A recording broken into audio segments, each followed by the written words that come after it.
power to create may all be in our favor. Hey, welcome to Creator's Lightbulb. My name is Emblem, and today I'm joined with the philosophical Blizz. I said it right this time, yes. We hope to help you unlock your power to create by igniting your own lightbulb through our conversations. We cannot wait for it to explode whatever creativity you have in store. I hope you enjoy your time here, and let's begin, shall we? Blizz, introduce yourself, please. Oh god. Hello. I am Blizzard Wolf. Everyone just calls me Blizz, though.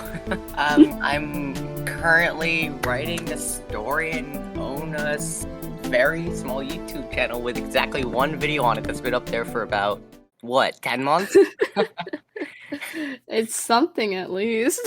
Yeah, school's been doing a lot to me and whatnot, so I haven't had much time to do stuff. So, yeah, I know I invite, people, YouTube creators and YouTube voice actors, but the reason why I decided to invite you anyways is because you are so involved in the community, and you're starting to get into voice acting too, so, we Plus, I totally write talk about that. things. I write things. Yes, he writes things. Technically a creator, just, more so behind the scenes, if that Yeah, makes it's like sense. the script writer of TV shows and whatnot. Mhm. Still technically a creator, but more behind the scenes and actually super involved like actors are. Yeah. So what do you want to talk about first? Getting voice acting opportunities, or your story idea, or just wherever you want to go with first? I don't know. I'm a horribly indecisive person. Okay, let's talk about story idea then. Okay. What do you want to know about? Because we all do. We come to ask the important questions here on the podcast, Blizz. Oh gosh. Well, story. It feels like it's gonna end up being like a generic prophecy hero story, but I don't think it will, since it's two at once, not just a single one. I would have your confidence. I haven't actually written too much of it. I've written 2 paragraphs, which are probably gonna end up getting scrapped. Anyways, I feel that on so many levels. This is gonna be the third time I've rewritten it. And I'm happy with what I have for the prologue. I'm pretty happy with it. That's good. Yeah, I'm trying to get all my story details and characters well defined, so I don't leave any big plot holes behind. Because I know how horrible plot holes can be for a story and can tear it apart. Mm-hmm. So, lore. You have lore. Yeah, essentially just throw all the lore. Just stuff it in your face, because that's what the podcast is about. It's just stuffing information you won't remember in 5 years. Oh my god. Yes, I approve of all of this. I mean, exciting. Consider I have a horrible memory, and I tend to forget things in 5 minutes sometimes. Really? I have so much more in the brain than in paper. I feel like a lot of people are like that. And then when you try to put it down on paper, it doesn't work. Yeah, it's just... That's what it is. Yeah. I guessed over. Frustration expressed. End of story. Yeah, please share. I am highly excited.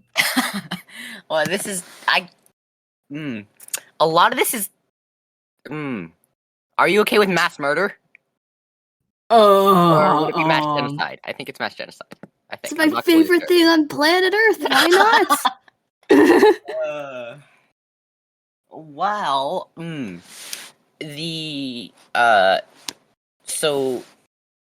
my world has been around for 10 millennia or so. Whoa, that's a long while.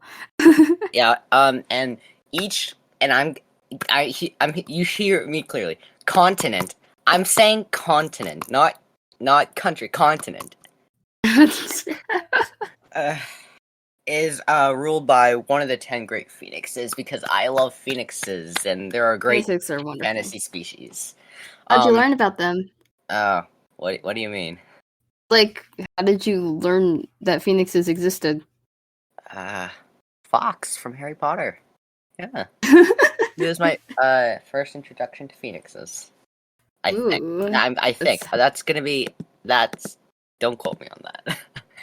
that is highly interesting. Yeah, anyways, back to what I was saying. The 10 great phoenixes, which are supposed to be immortal because they've been around for more than 10 millennia. It's longer than the whole world. Actually, I should start with the gods first, then we'll get back to the world later. But 10 millennia, that's important. The Great One, or just the One, or whatever you want to call her, she is the ultimate being, the divine goddess of everything that exists. She is the one who has created my world and all the smaller gods below her. She kind of makes that. She just kind of make them on a whim, delete them on a whim, do whatever she wants to them because she is the ultimate celestial power. Your free trial of living has expired. Your free trial of life has ended. Actually, yeah, she has done that. It's just my god. she'll create like these test gods, let them do kind of their thing in different worlds. If she doesn't like what they do, she'll just go like, "Your free trial of life has ended," and kill them off. Oh, as you do. Yeah, as a Great One purging the weak does. Yay.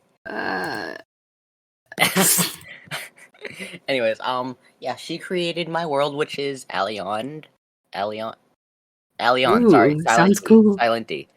Allion. I even forget that. It's, yeah. ALEA. I always forget how to spell it. I need to pull my dog. Yeah, and in charge of each continent, she put the 10 great phoenixes to keep balance and order, and that it's like controlling wars and stuff. Whoa. And yeah, it's like the continents and countries within each continent can war, but the phoenixes will keep balance over it. And then there's the Council of 10. And 10's going to be an important number, so. Yeah, because there's like the 10 great gods, then you have the One, which is like at the top of all of them. So it's like 1 and 10, like those two numbers, kind of. 10 great gods, 10 phoenixes, 10 continents. Like 10 is like probably the most important number in my world. So we love important numbers. Yes, important numbers are nice. Anyways, yeah. But one man, I'm not going to give it his name because it kind of spoils things. One man incites a worldwide revolution. Somehow. And that's how we'll learn through your book. No, actually, we never do learn because, well, actually, we may. Oh. I haven't completely decided on that. It's just, he somehow kills off all 10 phoenixes. Somehow. Within the span of 1 year. Oh my, oh no! I mean, he has the weight of the whole world behind him, so. Yeah. But then there were those afterwards that kind of wished for the phoenixes back because the world fell into anarchy afterwards, looking for new rulers and whatnot. And then those were purged as well, giving him even more power. And he kind of just leads the world now, with all the other 10. There's like the 10 continent leaders that replaced the phoenixes with him at the top of all of them, similar to how the god structures is. And then you have all the country leaders under the continent leaders. It's very intricate, but simple at the same time, if you kind of understand what I mean. Yeah, I do get what you mean. Yeah. So that's kind of the simple breakdown of the story. Then there's like the 2 prophecies that the most powerful seer in the that specific country continent, I'm sorry, gave him, and one foretold the downfall of his and like the new regime and the return to the old ways, and the other predicted the first time the 10 would come together. I'm not going to give you the 10, which 10 it is, because spoilers. Dang, man. Why you gotta do us like that? I mean, gosh. I don't want to spoil things because That's not good now, is it? I We could mean, give like a spoiler warning here. sure, why not? Hey, okay, don't edit this out. Spoiler warning! I don't know for how long, but here's spoiler warning. Yes, the 10 magic elements combined for the first time in 10 millennia. Well, 10 millennia, 500 years, to be exact. Well, 10 millennia, 499 years, sorry. And they create the void element, the new 11th, which reigns over Whoa. all of them. Again, one can reign over the 10. That's kind of a trend here. And that goes to the child of both prophecies, because they, one, inherit the void element, and two, are going to cause the downfall of the new regime. So Anarchy. Burn the governments. eventually, yeah, because there are a lot of people secretly dissatisfied with how the government is ruling, and they still were, because some species have really long lifespans, and I mean like really really long. Like I think I have one of them that can live up to 1,000 something years or so. Yeah, and they still remember the old ways of the phoenixes, and they prefer that actually because it was much better, more controlled, and more peace in general than all the anarchy and chaos and wars that's happening under the new regime. So I don't think. So yeah, the protagonist will be my protagonist will be the catalyst to kind of set it off and destroy it. So, Viva la revolution, essentially. Okay, spoiler over. Spoiler over. Heck yeah. I think. Anyways, too much. That's probably the most spoilery thing there. Oh god. Oh, we love having a cough during a podcast. Yeah. Just my thing. Anyways, alrighty then. Yeah, so where do you want to go from here? So, tell me more about how you created it. Like, how did you come up with the idea of a prophecy story? So, one of my favorite, well, like, probably one of my all-time. Yeah, anyways, one of my all-time favorites, Riordan, he wrote the Percy Jackson books, I think you should know. Yeah. He's probably one of my biggest inspirations for that, because, gods, I love prophecies. I just kind of have an obsession with them. I will seek out prophecy stories. Kind of. Yeah. It's... Yeah, I will do that. Just like, I thought, to make it cool, not super bland as a single prophecy story, why not throw a second one on there? Just combine both. Sounds fun. Yeah, why not? It's a great thing. Alright. Yeah.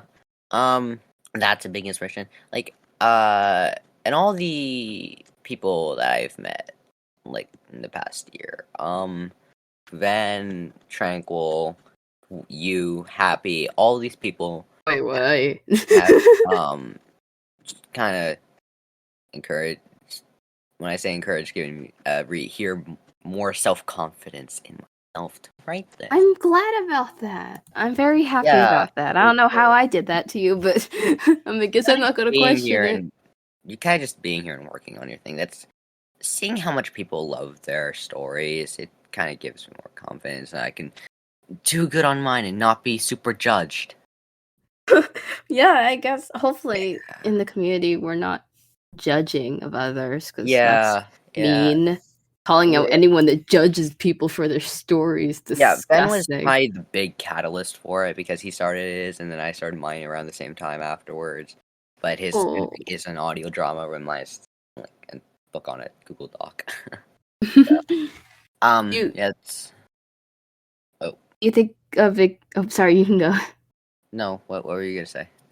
Do you think of ever expanding your book into something else if you can find the time? Like, what do you mean? Excited in something like something on YouTube or something like that? Yeah, like an audio drama, or what I'm doing, like a picture style series, or just maybe I do eventually want to possibly put it on YouTube, because I think it would transfer over into an interesting story, but I don't know yet, since I haven't actually written it. And Yeah, it may, and I can honestly see a lot of your voice and a lot of the others as characters in my story. Yeah, I mean, if when you do finish the book, you could probably turn it into like some sort of audiobook or something. Casting calls for it, and then you could work on like audio editing, because audio editing is so fun. I know. I can tell by all your pain. It's the greatest thing in the world. It's pain that's worth it. Yeah, because you go through all that pain to edit like all this audio, but then you hear this amazing final product that just makes you feel, man, that was really worth it. It is worth it. It's like I had my first hand in like real audio editing experience when I the Sarah's Dies AU thing, which is really sad. Yes, let her burn. It's my first time ever like editing lines together and then trying to find the internet for sound effects. Thank you. It was really good. Yeah, it was like. I think it was Happy who just put it was either roundabout enthusiasm over it, so you can't take it seriously anymore. It's meant to be something endearing and tragic. Then you just get that, and it's like, damn. Okay. I had fun breathing in pain for like a minute or two because atmosphere, ambiance, was very important stuff. Yeah. This isn't about me. It's just like, hopefully you can like dive into that sort of. Maybe. I do want to major in like something audio-ish. Well, please go more in depth with that. Right, minor actually, because I probably would want to go into video making as like an advertisement later on, because I do want to become like a marine biologist of some sort, an archaeologist. Ooh. And using YouTube as a platform, since it's like so big right now, would be extremely helpful, since so many people are on it. But you'd also have to censor for it and stuff. But it would honestly be really helpful, because you could get the word out faster that way than just like normal advertisements would. So the internet is everywhere. Going into like minoring into and like video and audio editing would be really helpful. So that's probably where I'm going to go with it. And anyways, if I do, it would help with eventually possibly making my story an audio drama as well. So yeah. That excites me. Can you go more in depth with that? Like, why do you want to take marine biology? Well, the ocean is so big and we still don't know so much about it, and yes, I like mysteries a lot. One of my favorite shows were the Scooby-Doo ones. That's a whole mystery thing, so we got the Mystery Machine, the Mystery Solving Crew, and all that. Plus, my mom wanted to be a marine biologist before she went into glassmaking. Oh, really? That's so interesting. Yeah, she has a master's degree in glass blowing. That's really cool. Yeah. Or it's really hot. The bumps. Okay. Or you probably don't get that pun. Chill out. For those that don't get the pun, he is required to make glass. So I will just step out of my door now. Like some really hot heat. Like a really, really, really hot heat. Yeah. It reminds me, we watched a documentary like in chemistry about glass blowing and stuff like that. And Rupert's drops. I think those are really cool. But yeah, do you think you can? Oh, were you gonna say something? No, it's fine. I think that do you have an idea of incorporating what you want to know more with marine biology into your series? I mean, considering all the research I'm gonna end up having for this, I'm probably gonna end up coming across some marine stuff anyways. So they're probably going to influence each other at some point. So well, that's really cool. I don't know if it'll be like a super huge influence, like you can tell this was influenced by marine biology or something like that. But the influence will definitely be there some. Yeah, I see. It's the little things. Yeah, it's because there is. I'm not. This isn't too much of a spoiler, but you should skip this if you don't want to hear it. There is going to be decently important water bit, so I'm going to have to do some research for that, and spoiler over if you don't want to Skip that. Ooh. It's the water bit. Yes. Anyways, Wait. anyway. Oh no. Anyway. It's funny how panicked you got when I just tried to move off the. The water is cool. I mean, I used to be Yeah, on I a think water swim is team. cool. Oh my god, would never be on the swim team ever again. Let's see what. If you want to talk more about your book, do you have anything else? No, really. I think I've said my piece. Let's get into other things then. Hey, Blizz. What? Zach, don't you? Voice act. God damn it. I knew we were going there eventually. Yeah, eventually I want to get into it. Currently, I only have a couple extra roles. I do have... Technically, he is an extra, but he has a name, and, Ven's the Diaz, but I don't know if it's really... You should know since you have the script, but, I'm not gonna say it here out of, consideration. I don't think it's been released yet either. But he may have credited me in this server. I'm not completely sure, but I'm still not gonna say it. So by the time this comes out, then it's like hopefully episode 1 would be out already, so maybe 2 if we hope. Going as fast as we can. Gotta go fast. Insert the Sonic got it to go fast here. Or running in the 90s, or just run. God. I'm making references left and right, and I need to stop. No, it's beautiful. You don't have to stop. Okay. It's like you don't believe stop, me. Believe. Yeah, but how does it feel? It feels good because I've gotten really since I guess Azure Howl and Eon on YouTube. Since I found those, I've kind of been drawn into it because I think it's really cool how you kind of like breathe life into these characters. Yes. I never really appreciated how I guess hard or intricate voice actors are. And when I was younger and just kind of watching animated shows as like my only thing I ever did.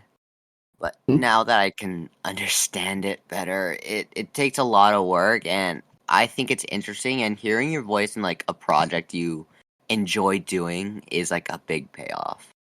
It's like one of the best feelings. I think I don't think I'll ever get sick of it. And I think when that time comes, you'll never get sick of it either. Which will actually be Daya's episode 1. Look out for that. Heck yeah. Hey. Yeah, anyways. Yeah, okay, what were you going to say? But yeah, it's just so cool to see projects that you're in and feeling like, hey, I actually contributed to this. And even though they're like extra roles, and by extras we mean like background characters, it's just we have an audience, Blizz, okay? Yeah. For the people that are listening to this and don't know what extras are, which honestly I kind of doubt that there would be people that don't know. It's basically just background characters. Yeah. Like every small part in something matters. Yeah, even if one, like in a machine, everything it works together. If one thing messes up, the whole thing falls.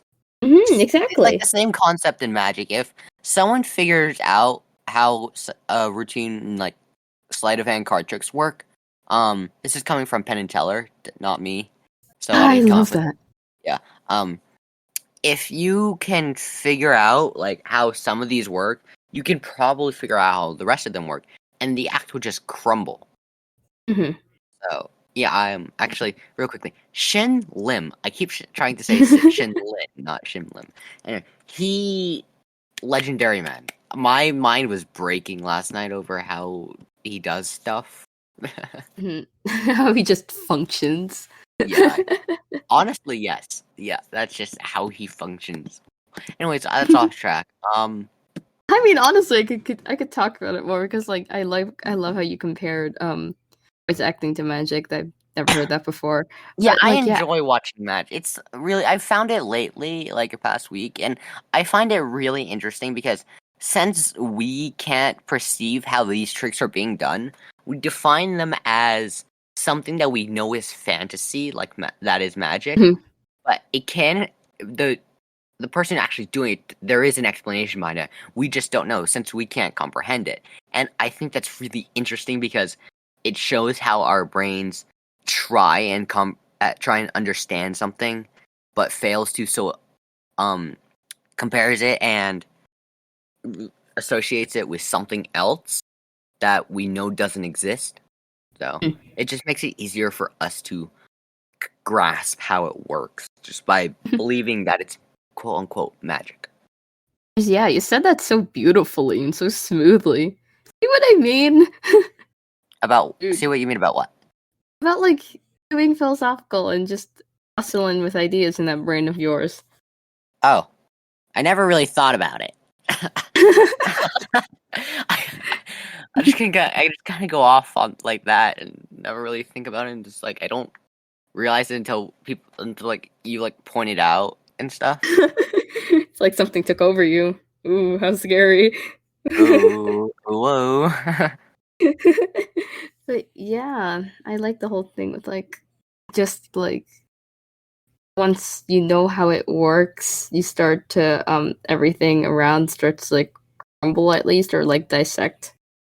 But yeah, I guess that can be applied to like voice acting as in like I guess more of like in the sense of like I guess I think voice actors are not really appreciated as much. Like I know when I was young, I thought that the characters themselves were talking, didn't know there were people behind them making the voices and stuff like that.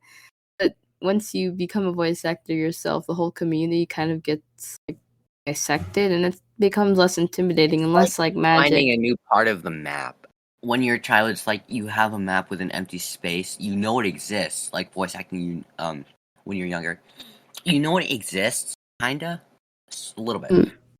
You've never actually explored it, but now that you are like interested in it, you kind of move into that space and look around, and you find a new part of it, and it just expands your world more. You're totally speaking from experience, right? Not really. Huh. What got you into this? Again, probably Eon and Ezra, how like going through all these animated on YouTube at one really showed me how much work and dedication is like needed, and I thought it was really cool, so I thought I'd try my hand at it. And I'm honestly not doing as bad as I thought I would. I thought you were gonna do bad. You're doing great. You're doing great, sweetie. Oh my god, don't ever call me sweetie again. Don't ever do that again. It's from a meme. Yes, I know. I'm making a bit here. Are you winning, son? Yes, Dad. And I'm glad you're enjoying it, and I'm glad you think you're good at it so far, which you are. A lot of it is you people, because I really don't believe in myself when it comes to this. So you being there and giving like all of you compliments, and no matter how much I say I hate it, I really deep down. That's all of us, man. Yeah, it's like not liking being fan arted. You like it, but you don't want to admit it. Okay, don't call me out, man. I mean, I'm calling myself out here too. So, and I'm like calling it clips and all like a lot of the artists I know don't like it. I mean, I don't know how anyone can spend like 4 hours on me doing a piece of art, and it means a lot anyway, because like I have those that don't know, I have a fan art wall. Yeah, I know. And we printed out in I printed it out in my bedroom. Does it take a lot of printer ink away? Yes. Is printer ink very expensive? So you wouldn't like to waste it? Yeah. Do I print it anyway? Throw it in the bucket. No, I'm There printing it is. because it's all great art. That's why. It is That's, wonderful yeah. art, and I love looking at it and it being above my bed and admiring it, and just talent is immeasurable. Yeah, yours too. I guess What? nice art. So, God damn it, I did it again. Sorry, I'm so sorry. This is a hot I'm so sorry. off the podcast. Leave. I'm kidding. Oh gosh. Context Liz tends to confuse Eclipse or Yeah. XX Eclipse Light XX with me, Gigi's silver emblem for some reason. Well, that's just gonna be immortalized. Love that for us. This isn't gonna be edited out at all. We're If you do edit out, send it to me as a blooper. I need it. I need it. we'll have it stay because I need content. Sick. All right, let's see. Anything else? How does role playing help you build story? I mean, role playing in Towpath. I actually, before Towpath, I wasn't much of a role player. I never touched D&D or anything like that. Games that are considered RPG games have like a set layout for you to follow, so I never really considered them under that category. Like Fire Emblem Three Houses, there's a specific story you have to follow, and you like have all these things. But then, like a lot of games would be that because then Breath of the Wild would be that. But I'm not sure if Breath of the Wild is RPG. So, because you play it as Link, it's like he's the player insert into the story. And so, yeah. But role playing allows me to, it's like my sandbox for characters, and I don't really have one outside of that, since you guys help me out a lot by writing like different prompts to respond to, and it's really makes me think. That's interesting. Yeah, Oh, role playing isn't really my forte, so it's pushing me out of my comfort zone of standard writing, actually making me think about who the characters are and what they do in this situation. And I'm not completely sure because I feel like some of my characters' personalities are blending together, but we don't talk about that. I feel that on so many levels. Yeah, I don't have too many super well-defined characters in Towpath. I feel like only some of them are really... I'm super happy with, like, Fennec. He is probably the character that I'm honestly the happiest with. Him and Lou, just because she is my bean. Oh yeah, I drew Lou. Yes, angst. That was a really good comic page. I'm glad you liked it so much. I still look at it every day of my life. Oh my, that's a lot of days. I still look at it. Oh gosh, yes. I feel like the more you deal with your character, as if they're a nuisance, the more you like vibe with your character or live knowing that your character exists in your head at least, the more you kind of like adjust them a bit. It's totally like character personalities change, and the more you work with them, the more you figure stuff out anyway. And I do have a habit of, I have a habit of making the same characters just with different faces, if you know what I mean. Yeah. Thank goodness I don't. Thank goodness I don't have another Pine, because Pine's unique, but like there's instances of like there being another Hornet, for example, just with a different body. So I feel like writers and just storytellers have to be kind of careful of that, because I think the characters, sure, they can have the same flaws and the same strengths and the same personality traits. Like that's just how the human race is. But like just in general, or any characters in general. So even though we share that, but every person is every character is unique, so don't make them carbon copies of each other. Yeah, I feel that. Like my characters, I just don't don't have too much experience. I have written some short stories in the past, but I haven't written too. So it is like more a lot of a trial and error right now. That's what Towpath is for me. The Towpath RPG. And a lot of the characters that I'm introducing right now are actually, I don't know if this is, I'm pretty sure this is fine, but they're Topathified as or Howl FCs. Ooh. Yeah, like Haruka, I changed her last name. Gracilis, Haruka, Gracilis, Athanasia, those three are my first three actual Azure Howl FCs.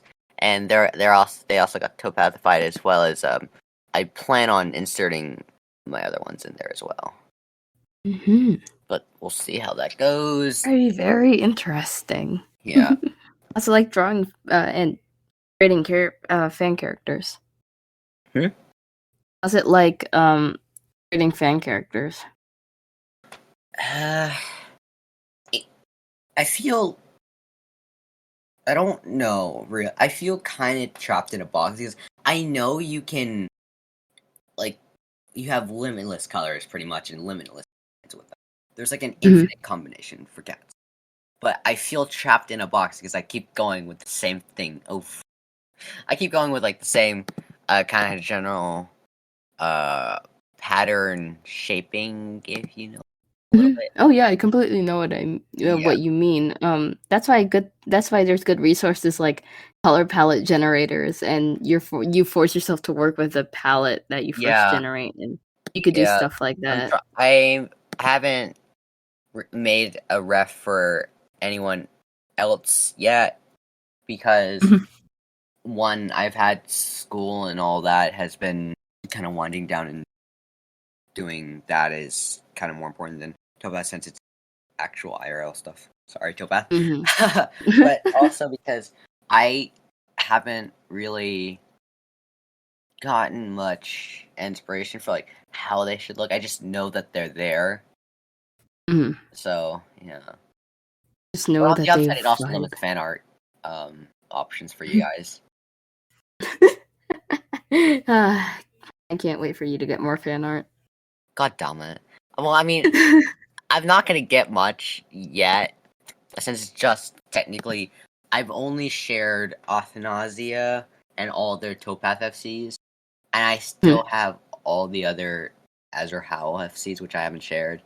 So there's those, and none of my characters from my series have refs yet because I can't draw well enough to call them official series refs. That's just personal. That's just me being nitpicky. You guys can say all you want. I'm gonna deny it because it's just me being really nitpicky about it. So I'm actually taking an art class this summer, which oh, that's really good. Heck yeah! So you can stop saying you're bad at art when you actually aren't. But you aren't bad at art, and everyone, like I said, starts at a different level. So you know all that good stuff that you've heard a million times that they don't have to repeat. Yep. This may be a hard task, but can you list all your OCs? Depends. Do you want all my story OCs as well, or? We could split them into two categories: fan characters and story OCs. So technically, the only OC fan characters I have are the Towpath ones.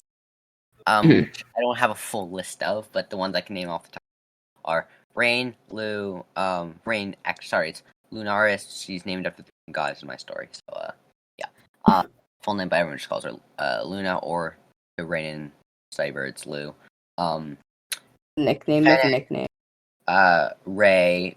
I'm not gonna give you his actual name because that's gonna get around to that eventually. The Valentines, who are Lucine, Abigail, and Anthony. Haruka, Gracilis, Nausea. That's 10. Wait, actually, hold on. I need to check the towpath RP discussion because there is a list of them, some of them there. So Oh my. yeah, I think I have like 10 of them or something. I have Rain, Lou, Claire, who is their mother, Soren, who is their father. Then there's Ray, Fiona, Mysterious Eisen, who is unknown, Lucine, Anthony, Abigail, Fennec. I think those are actually all the ones that I have come up with. All my Azur Howl FCs aren't actually my OCs. I own them, but I didn't come up with them. I won them through raffles because I don't have like the right things to actually make an FC for Azur Howl right now. Because there is actually ref base for it. It's not like just freeform. I mean, you can freeform it, but I don't feel comfortable enough doing that. Mm-hmm. I would just use the base. And so yeah, none of the actual Azur Howl OCs are actually my OCs. They're my FCs, but not my original characters. I just realized that you could shorten characters to FCs. You're like so OCs. smart. Wait, but you just did that. You just shortened FCs. You just shortened fan characters to FCs. I've always done that. Yeah, but like, yeah, I don't know. I just realized the correlation. Anyway, I'm stupid. Continue. You're not stupid. But I think that's pretty much all of them. That's all I can think of right now. Sorry. No problem. Before we get into questions, I want to ask you just like one quick thing. What's it like talking in VCs? What? Like, how do you like? What do you usually talk about with us? And this I wouldn't know the answer to this question. But like, how does it make you feel? I guess. I mean, it's nice knowing that I have people to like talk to on a regular basis. Because I have my other friend group, but they're not really a VC type. They're more messaging type. But you guys are kind of a hybrid VC message. So that's really nice to have around.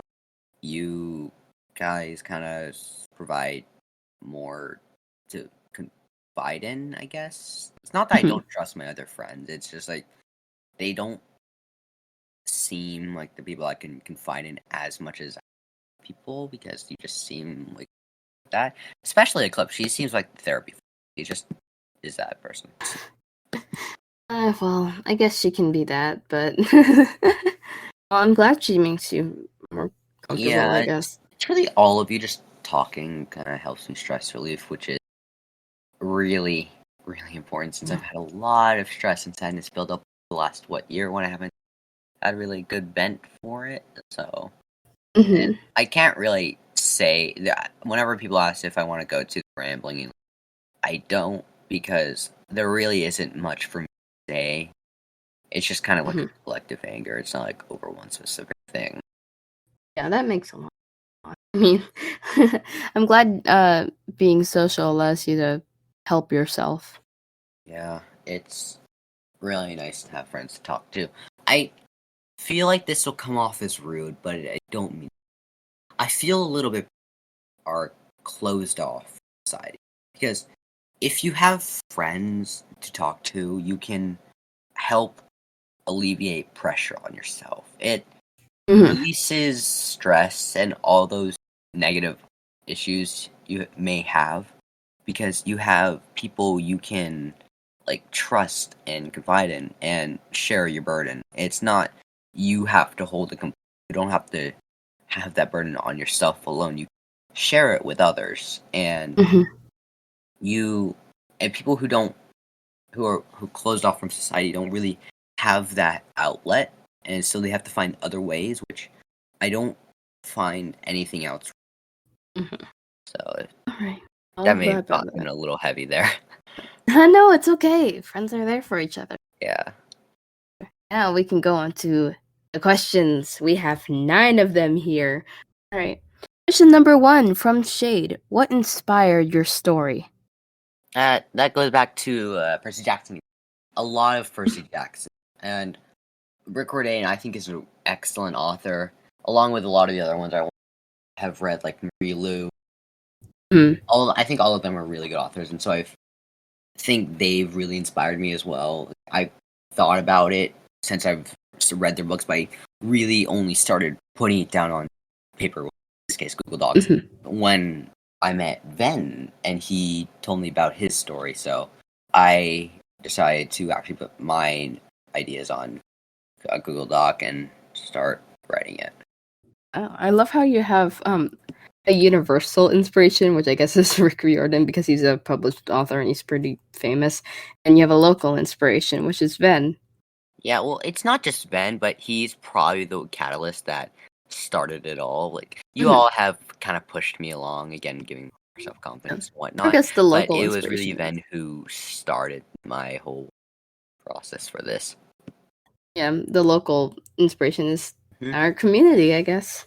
That's completely amazing. What's your favorite book of Rick Riordan? Never ask me this question, because I can never give you an answer. I love all of his books equally. I've actually finished pretty much every single one, except I have Tower of Nero in my library, which I think the 5th book of the Trials of Apollo series. Ooh. There are maybe 1 or 2 others that I still have to. But I've only read the original. The original Percy Jackson series is really good. I'll give like, I always tend to go back to, like, those moments when the protagonist just pops off and just kind of goes ham and wins. And one of the second book in the Heroes of Olympus series, Son of Neptune, which is Poseidon in Roman mythology. That book is super worn out because I've read it so many times. That's probably my most read book from Rick Riordan. I don't know. I've never learned how you pronounce his last name. I'm sorry. I'm sorry to anyone who is listening to this and I pronounce his name wrong and you get angry. I'm very sorry. I'm pretty sure it's Rick Riordan. Yeah. You should be fine. Question number 2, Dapper asked, what inspired you to voice act? And again, looping back to what we said earlier, all these anime series, and plus what I've watched when I was a lot younger, all these animations and cartoons just really showed me how it is, and I think it would be really fun too, and you get like that big payoff feeling at the end, like you said earlier. You get that really nice feeling that you have contributed to the project, and it's satisfying to know that you have a voice in it. Oh, yeah. Like a literal voice too, not just you have positions. Yeah, literal. Right. Question number 3 from Happy. Who is your favorite character and why? I feel that sigh. Oh my god. I mean, I don't have too many characters like super planned out right now, but from the ones I have, it would have to be either Ray's or Rain. That sounds really cliche and biased, but it's true because Rain is my MC and he's just Rain. I love him. I love him to death. And then Ray's because Rays means like destroy and stuff, and so I thought it would be fitting because I think it's a good name and very fitting. I don't want to spoil too much about him, but he, in like a couple sentences, he loves anarchy to death. It's like his one obsession, and he will do anything to cause it. Oh my gosh, so is mine. We're so relatable, so much in common. Oh, and this isn't giving away too much, but he's not the story, so. Ooh. Although people may think he is, because I won't give away the name of the villain too early on, so. Yeah, that's why I gave a spoiler kind of thing earlier, a couple spoiler warnings. Question number 4. We have actually 2 from Randy, but the first one. What are your influences in your story? Adding to that, I know you like anime and mythology, so would we see some of those influences in it? A lot of those, yeah. Heck yeah. Anime well, honestly, it's gonna be mythology moreover. Considering all like the mythical creatures that I have, like the races and all that, that's kind of mythological. It's more, well, I guess it kind of falls into a gray zone because both anime and mythology have these creatures, but yeah, there will be a lot of the anime and mythology influences because well, actually, be specifically like Greek, Roman, and Egyptian. Maybe throw a tad of Hindu in there. What But about the anime?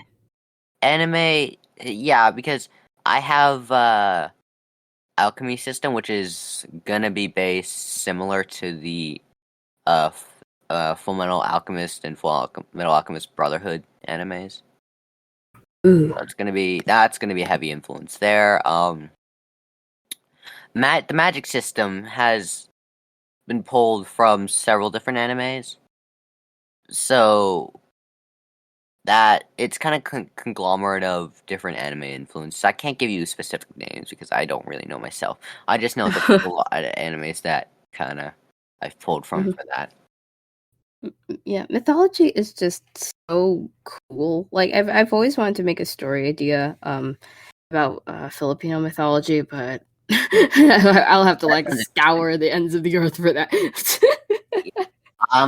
Mythology is one of since I'm a huge mythology nerd, one of the reasons I love it because someone get to go over like the mythologies of how like the religions and mythologies that technically the religions of ancient societies like Greece and Rome, but what we would be what we consider mythology is kind of melded into that because they believe in gods, but we don't usually. I say that because there are people who do probably believe in that kind of stuff. I'm not referring to like the Christians or anything because I mean like I'm talking about people who believe in like Greek gods. I don't know anyone who does, but I bet there out of like the 7 billion people on Earth, I bet there are a few at least. Honestly, I'd be really surprised if there isn't. So Yeah. even if it is that religion. Yeah, that type of stuff is just so intriguing because like even since I was young, like first thing I want to know about civilization is their religion and what they believed in. So I find it really cool. Yeah. It's mythology in general to me is like really interesting because it's like a coping mechanism. Humans didn't understand like what caused these disasters, like tsunamis or typhoons. So, like in Greece, they attributed that to the sea god Poseidon as being angry with them, or like whenever a storm came or something like that, they attributed that to Zeus because he was again angry with them, punishing them. So, Angry. yeah, they attributed all these like natural disasters that we now understand gods, so they could cope and appease, quote unquote, appease them, so they could stay safe. It's like a survival function for them. At least that's how I see it. Yeah, I just think that it's cool how humans, if they don't know anything scientifically, we're using reason with fantasy. If I worded that, I think that that makes sense. Question number 5: what do you want to do with your art/story? Is it something you want to go into professionally or just a hobby for now? Right now, it's a hobby, and I currently don't ever plan on like publishing it. But that's just right now, and then again, I don't really have any of the story super written.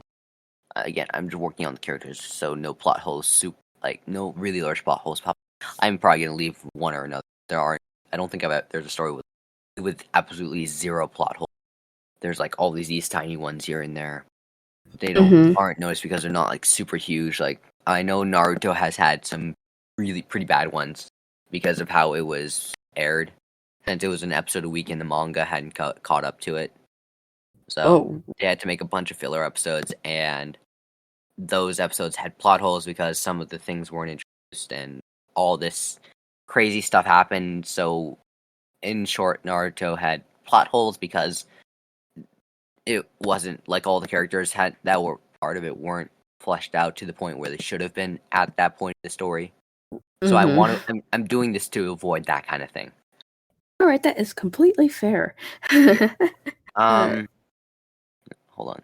Yeah, and this is a hobby for now, so eventually if I do like enough and if all my friends do like it enough, I may publish it when I'm older, maybe. We'll see. Question number 6. Trail of Ambers asks, if you could have a character be alive for 1 month, who and why? Like it depends. Like alive in the story or alive IRL? Alive in real life. Ooh, I had an answer for in the story, but not IRL. Ooh. Honestly, I would go with the Phoenix. Technically, the Phoenixes aren't really prominent characters. There's only one. Again, this is not really a huge spoiler, and I can share it. There's only one that's like kind of a prominent character in the story. All of the others are kind of back, like they're there, but they don't really have any big involvement, except in the first part when there are mentions of the revolution and whatnot when they fell and when they had been removed power by the world. So that's probably the only important thing that's going to be mentioned about the Phoenixes, except the one that there is only one that's going to be part of the mission for a bit. So I love wolves, and one of the main is a demi-wolf shifter, so it's a demi-human shifter wolf form. We should probably bring her alive, because wolf form is fluffy as hell. Yeah. Yes, who wouldn't want a wolf? I want a wolf pet. I mean, yeah, she's really nice. Alright. Question number 7 from Hikomi Spirit. What is the overall message that you think the story sends to the audience/viewers? If there is one, that is. Yes, you said you were awaiting this question. Yeah.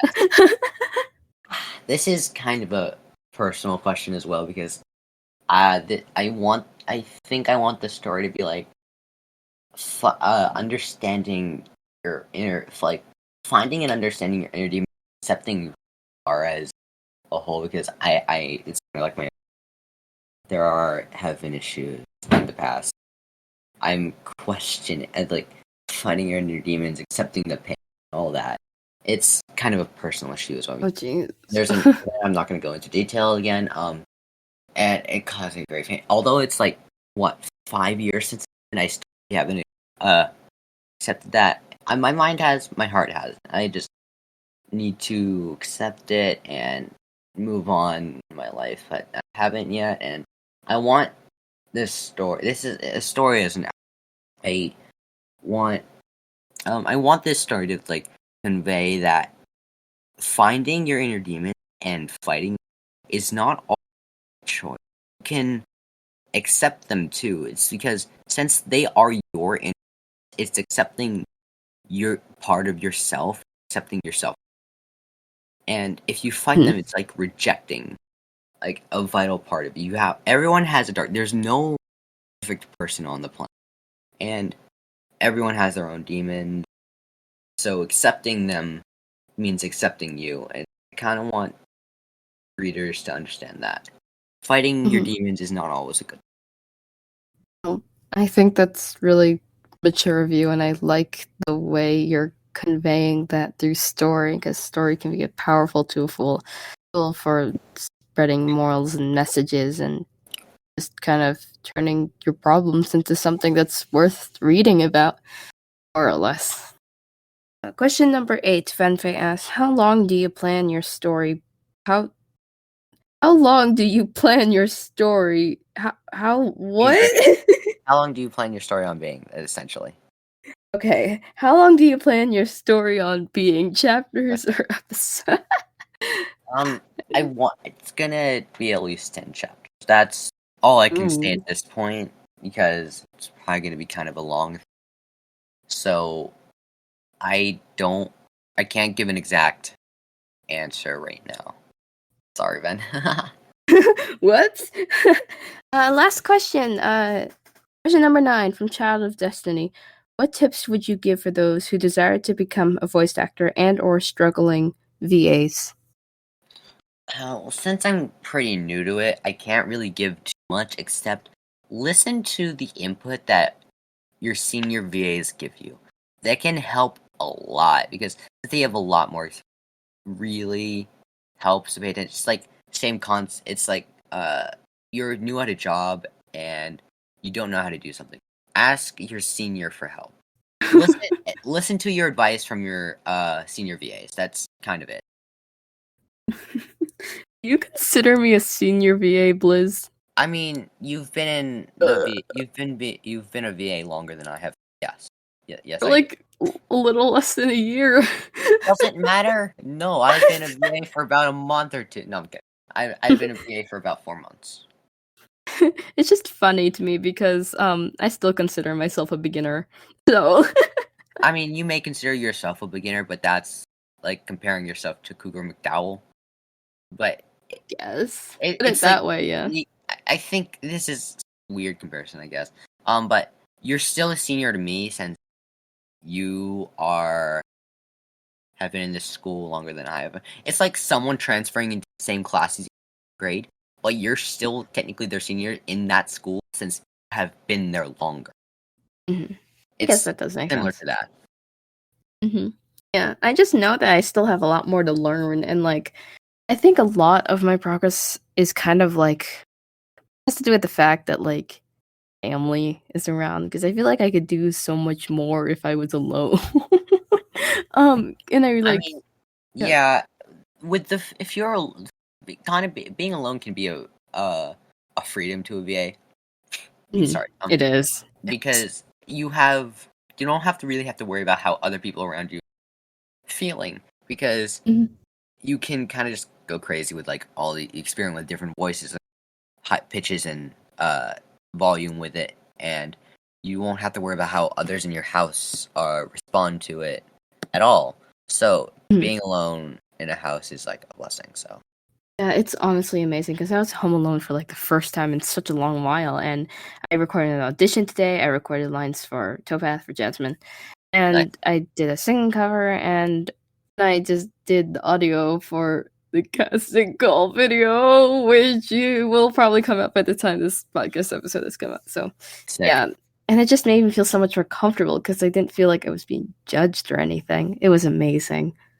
Yeah, I'm home alone a lot. That's kind of I'm home alone a lot, and I don't usually spend that time doing much things since I don't have much productive VA things since I don't have very many lines to record or anything to do. And until I'm more comfortable with how my voice is and how to eat better when reading lines, I'm going to not be auditioning for very many things, if any at all. Not that's a thing against anyone who has CC's out. When this podcast episode comes out, or while this is being recorded, it's not anything against for them. So it's just me being comfortable with myself. Again, accepting who I am, what I do, how I sound, like everything about me. Yeah, Defending yourself at a deeper level. Yeah, I mean, though for me, just personal experience that sometimes experience is like the best teacher, and sometimes you just go for it. You audition for experience, not to get roles. And if you get roles, that's just like a beautiful side effect. Yeah. It's like a win-win either way when you audition, because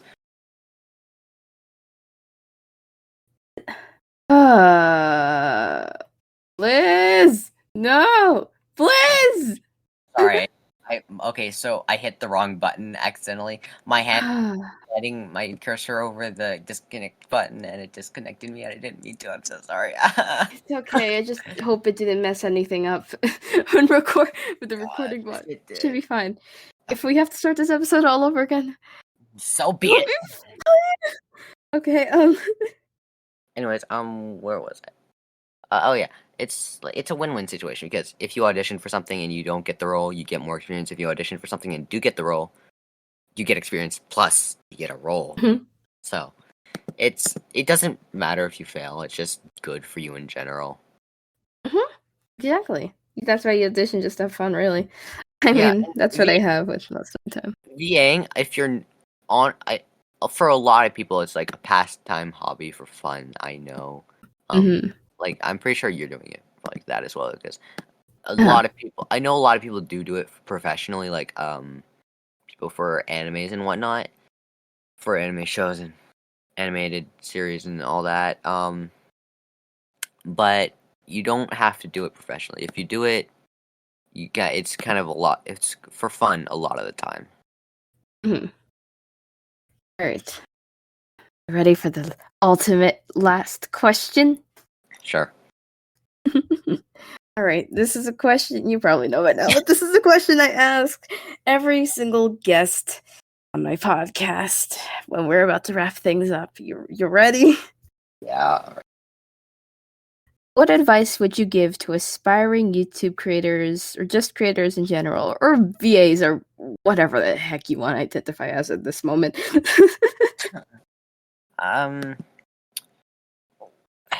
It's kind of hard since I'm new to pretty much everything.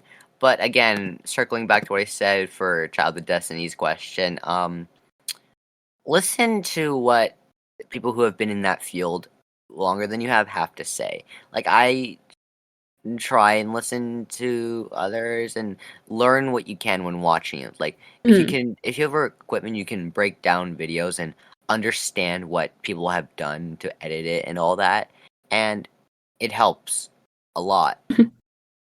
I'm pretty sure, at least. I haven't done it because I don't have any equipment for it, but looking at videos and seeing edits and what all that helps. If you have friends that do editing, and you could ask them to edit on stream, like in a call or something, and that can help you get a better grasp of it as well, I think.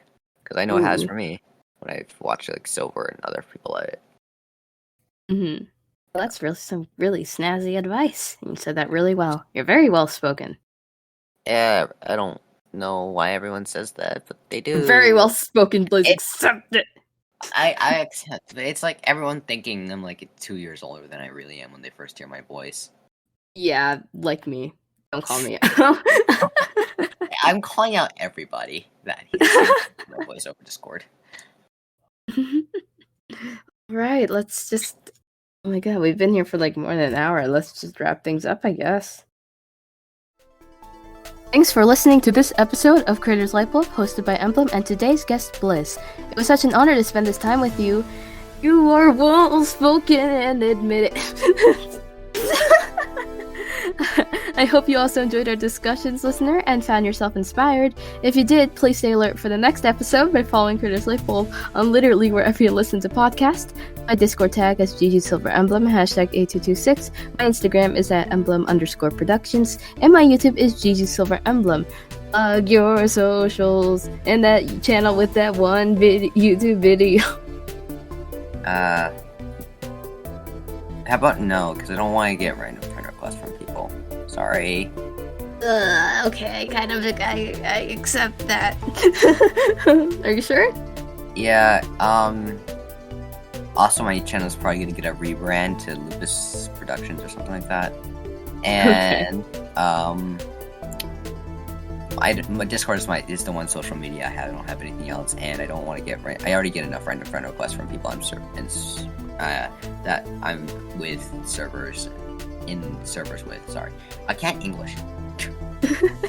That's understandable. I reject them too much, and I don't want to get more. So. All right, everybody. I think that's it. Well, I hope you have a good day, and remember to stay bright. Done. You happy now? I mean, I've been happy this entire time, so I can't say